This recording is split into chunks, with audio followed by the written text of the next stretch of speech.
What's up, guys? You're dealing with that P0170 code on your Mercedes C-Class. Probably time to replace that MAF sensor there. Pretty easy. We got 2 clips on the bottom, 1 plug, and this has just that clip right there, so get that taken off.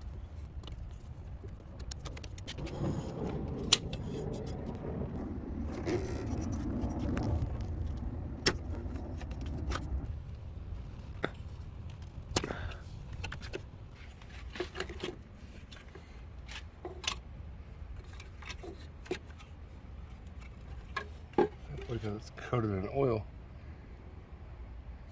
You could try to clean these first. Mine's actually got a significant amount of oil on it, so it's probably my problem. I'm gonna have the new part already, so I'm just gonna swap it out real quick. All right, and stay tuned to another video. I'll show you why there is a bunch of oil on your MAF sensor. And if I remember correctly, you can actually relocate this, relocate it up here, and you'll get less oil on it.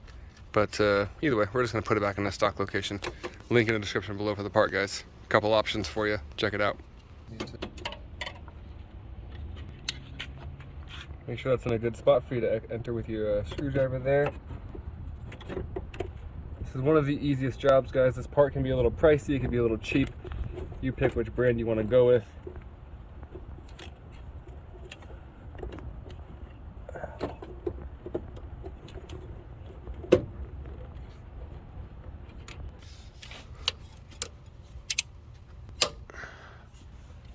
You got it? Okay. I was waiting for the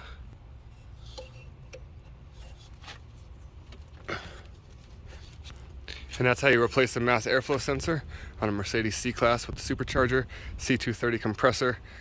Link for the part in the description. Check out my other videos linked right up here. Also make sure to reset the check engine light with the OBD scanner. Simple one. I got a link for the under the dash one, hooks up to your phone. Thanks for watching, guys. Till next time. Thank you.